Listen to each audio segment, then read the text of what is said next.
Hi, friend. Today I want to talk to you about astrology, which is one of my favorite topics ever.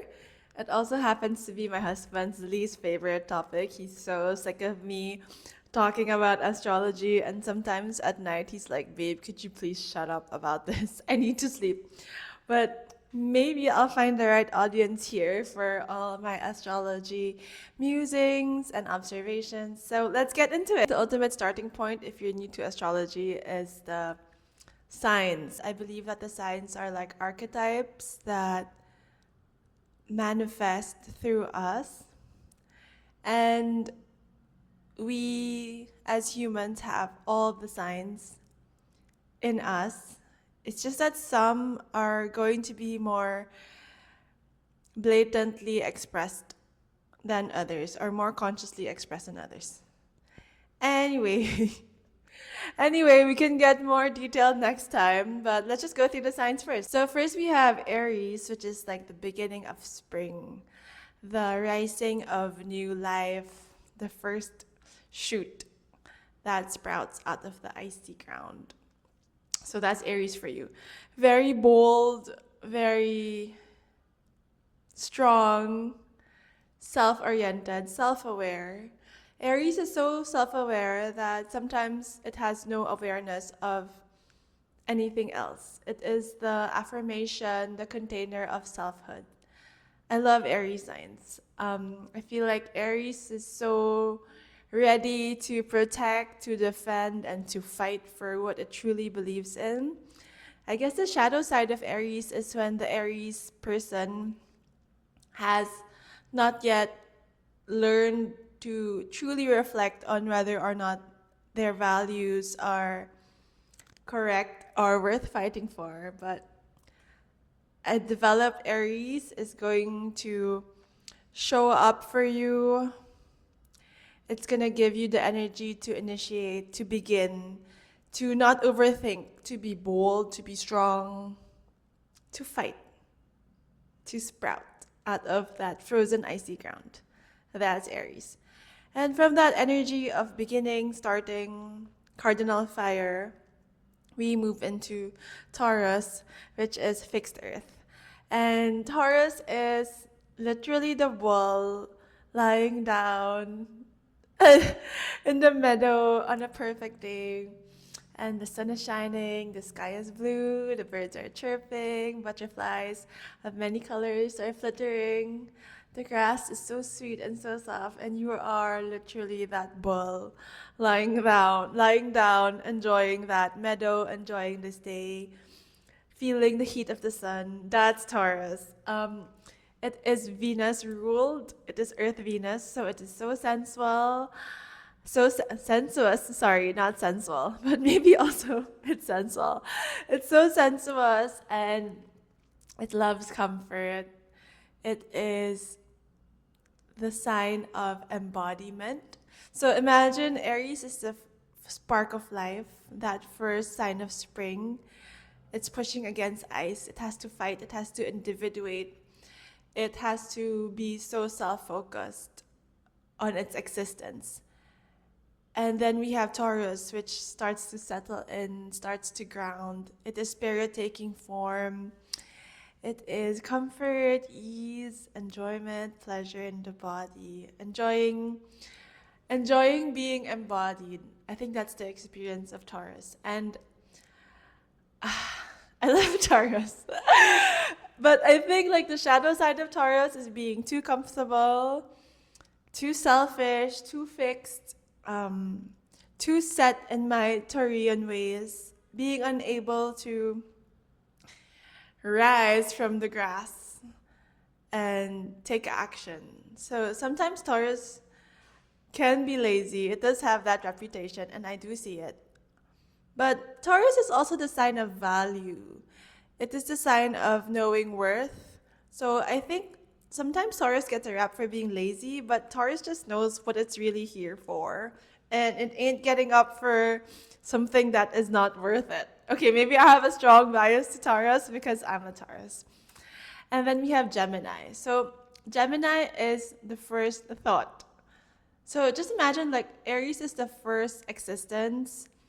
Taurus is the first embodiment, and then Gemini is the first thought. It's the first curiosity, the beginning of communication, looking at its surroundings. It's ruled by Mercury, so it's very, very active and very, very fast and very, very curious. It just wants to learn everything. It wants to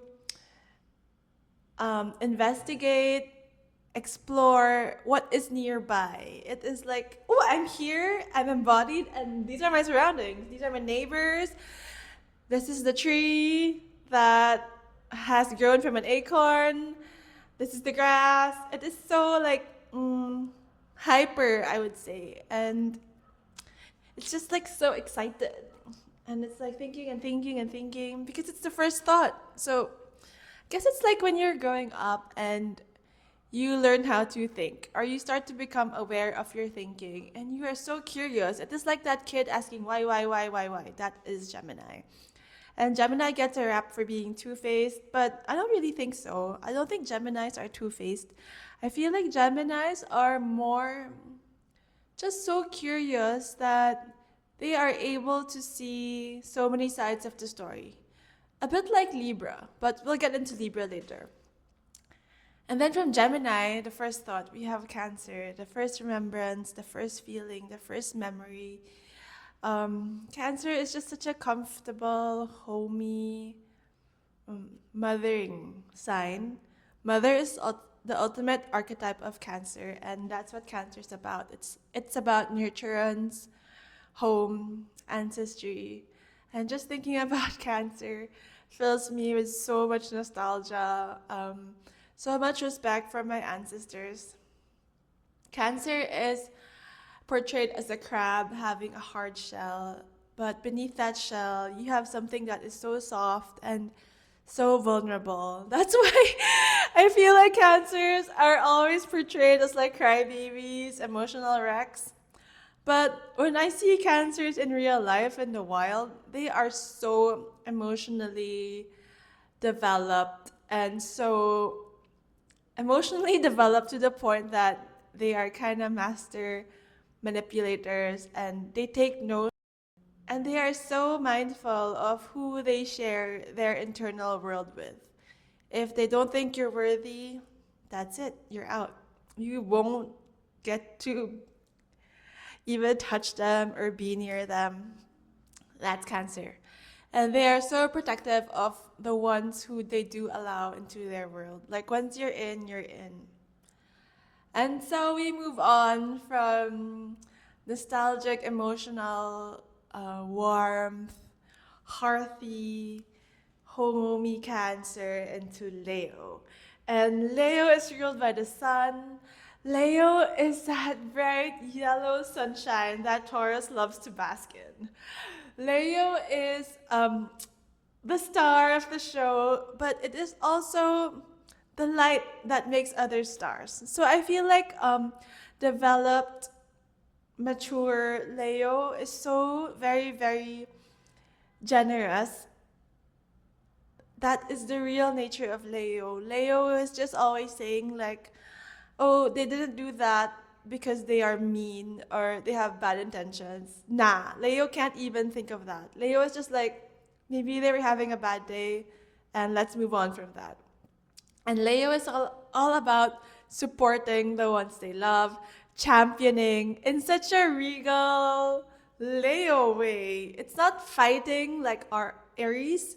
It's not a warrior. Leo is the king or the queen, and they want to share their light. They want to share their stardom, but they do want to be the biggest star. I love Leo. Leo is a lot of fun.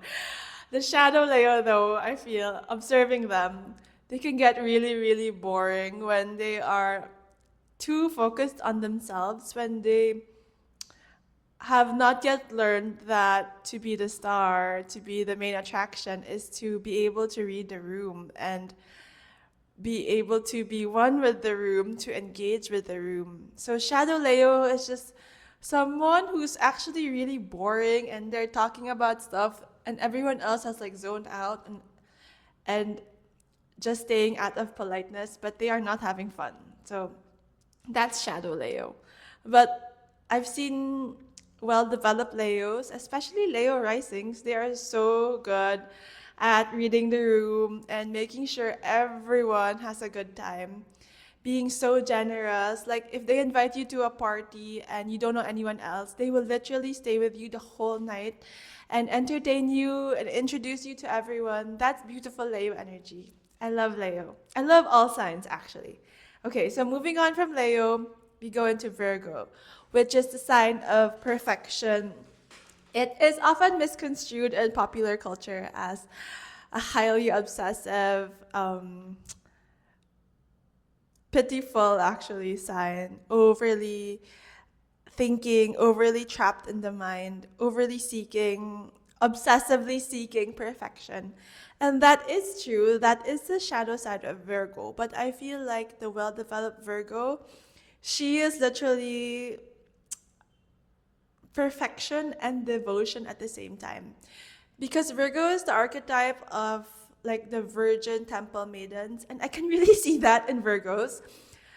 They really seek to devote themselves to serve others and at the same time serving this ideal of perfection. They seek perfection. They are really the refiners, the gatekeepers, I guess, of like the next level of mastery. That's Virgo. I do have a lot of Virgo friends, and they are so. The word that comes to mind is really obsessive. They really want things perfect. They think about everything like a million steps ahead. They are actually very, very good with their hands and they are just so obsessed with serving others. That is their thing. Okay, so moving on from Virgo, we have Libra. I love Libra. Libra is like, oh my gosh, it is literally the social butterfly. It is the lightness, it is the smoothness, it is the like smoothing over of conflict. It is that person who always knows the right thing to say. And I think of Gwyneth Paltrow. She is literally the embodiment of a Libra. So Libra is air Venus and it just wants harmony, balance, justice. And you might think that Libra is weak.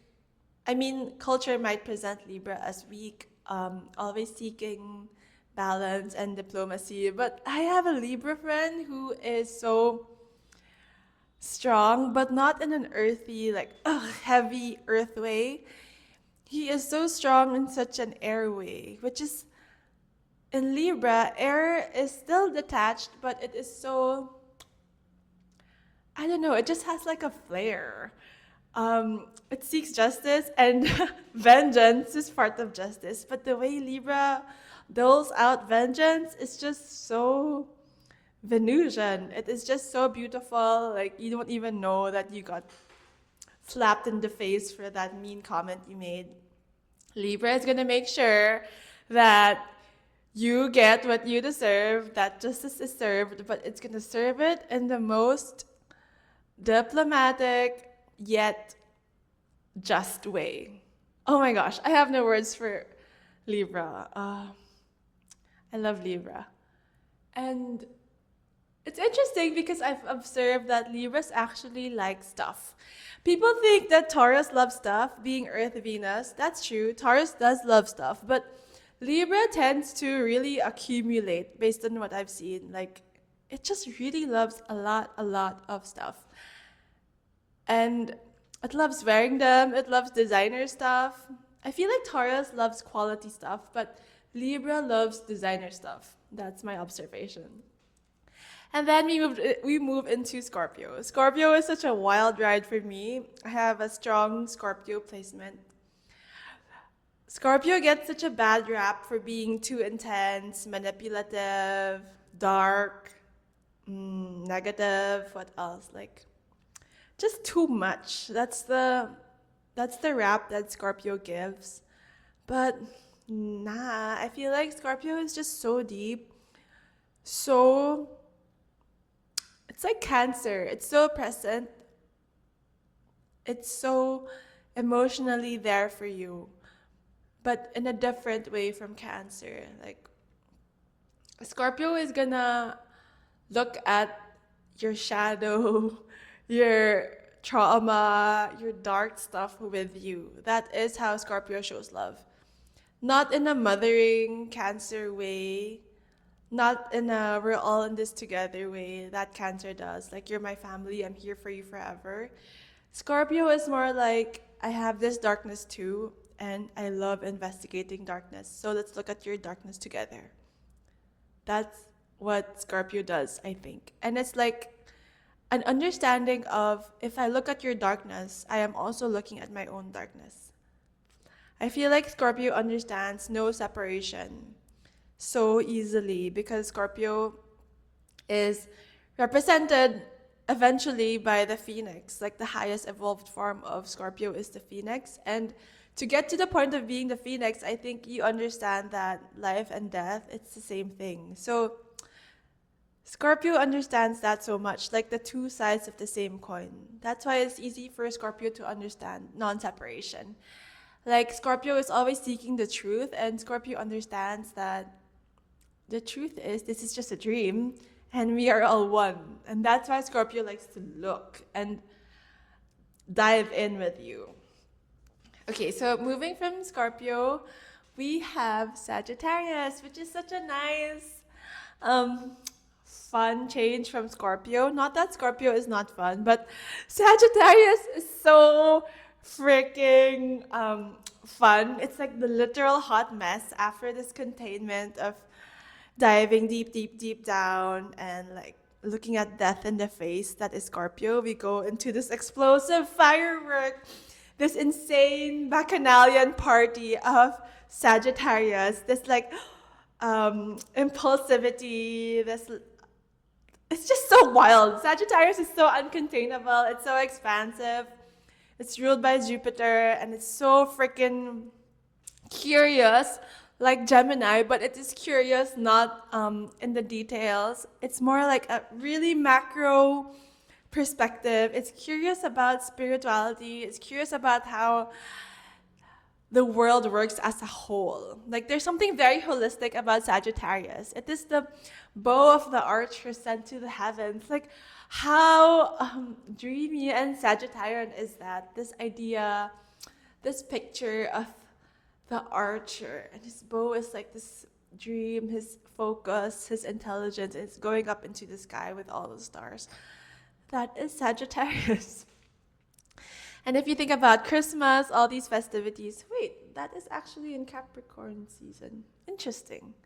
So we move into Capricorn, and Capricorn is also a huge placement in my chart, and I've grown up around a lot of Capricorn, so I have so much to say about Capricorn. I think Capricorn is so misunderstood as like the CEO of the zodiac, the stuffy one, the one that is so rigid and so very fixated on rules, on hierarchy, getting to the top. Yes, Capricorn is super success oriented, but Capricorn also has a really fun side. It's actually the grandmother archetype of the zodiac. And, well, my grandmother was a Capricorn. And I feel like Capricorns actually know how to have so much fun. They are so sarcastic, but they are also so... I guess it's like Capricorn knows how to have fun when it's time to have fun, but Capricorn also knows how to frickin' work when it's time to work. And it's almost always time to work when it comes to Capricorn. And I think a big part of being a Capricorn actually is the theme of sacrifice. It is the willingness to work yourself to the bone for those you love, for your beliefs, your principles, your integrity. It knows that to sacrifice is to gain, like to lose is to gain, something like that. Like, it understands that you have to give in order to receive. There is something that must, like Scorpio, it understands that there is something that must die in order for something to be birthed. Very interesting. I love astrology. Okay, so moving from Capricorn, who puts order into things, who sacrifices for long-term gain, we go into Aquarius. And Aquarius is my sister. She has so many Aquarius placements. So I also feel like I know Aquarius so well. We think of Aquarius as something that is so detached and so individuated, so individualistic, so rebellious, so like hermity. But Aquarius is so much more than that. It is about social consciousness, social justice. Aquarius cares past the realm of Libra. Not to say that it is higher than Libra. Libra cares about harmony and justice, but Aquarius cares about like social systems and I guess fairness. Like Aquarius sees everything as equal, everyone as equal. It doesn't, it is very different from Capricorn in that way. Like it is the rebellion against the hierarchy that Capricorn creates. And it is like questioning also. As an air sign, it is very questiony, but its questions are more about society and, again, social justice. That is really the fixation of Aquarius. And also like innovation, breaking down the norms that Capricorn has worked so hard to establish. Aquarius is like, is this still working? And is this how we want to do things from now on, moving forward? Or is there a better, more just, more equanimous, equal way of doing things? And then we move into Pisces. And Pisces is, Pisces is the psychic ocean. Pisces is just unlimited creativity, unlimited dreaming. It is like the dream world. And we just had the Pisces eclipse like yesterday. It hit so hard. I have a lot of insights from there. But anyway, back to Pisces. I love Pisces, but sometimes Pisces also frustrates me because Pisces is so forgetful. And I say forgetful because Pisces doesn't really forget. It just has so many things going on in its unlimited mind. Whoa. And I guess Pisces is also dissolution. It is surrender, letting go, the death, the ultimate winter before spring. There was this there was this painting I saw in Paris long ago. And when I saw it, I was like, damn, that's Pisces. It was like a dead ocean. So there was no more water. It was all salt. But at the same time, it was like a desert. I guess that's like really Pisces. It's about being, one thing is everything, right? So those were my impressions. It was like a Dead Sea kind of thing, but there was no more sea. It was all salt. And then it was like sunrise or sunset. We're not sure either, but the sky was like, the sky and the salt or the sand, it was like the most beautiful pastel colors. And then there was like a dead camel and his dead rider in the middle of it. But despite the painting portraying death, you do not feel the Scorpio death or the Capricorn death. There was nothing heavy about it. It was just pure surrender and the pure understanding that death is so beautiful also, and there is actually no such thing as death. Death is life and life is death, and it's all one big thing. Like Pisces is just so freaking vast. It contains everything. And the Pisces people I know, they are so creative. They are so soulful, so empathetic. But they also get lost in their dreams, in their minds. And I've also observed that a lot of billionaires are actually Pisces. Like when I read Phil Knight's Shoe Dog, Phil Knight is a Pisces. And if you just read Shoe Dog, you really feel how Piscean he is. Like just following the signs of the universe, just heeding the clues, just dreaming big and not really focusing on the nitty gritty, on making a plan for it. He was just like dreaming and surrendering and moving with the dream. Something like that. So I hope you guys enjoyed this like rundown through the science. I really love astrology, and maybe if this video does well, I'll go into like the houses and other stuff. We can really go deep into astrology. I'm still learning so much about it, and it is really a language. Like the more you look at it, the more you observe people's charts versus the actual people, the embodiment of this chart, the more interesting it gets because the more fluent you get in this language. So yeah, I hope you guys enjoyed this video. If you liked it, please leave me a comment. Tell me what else do you want to see. If you have astrology questions, I'd love to explore them with you.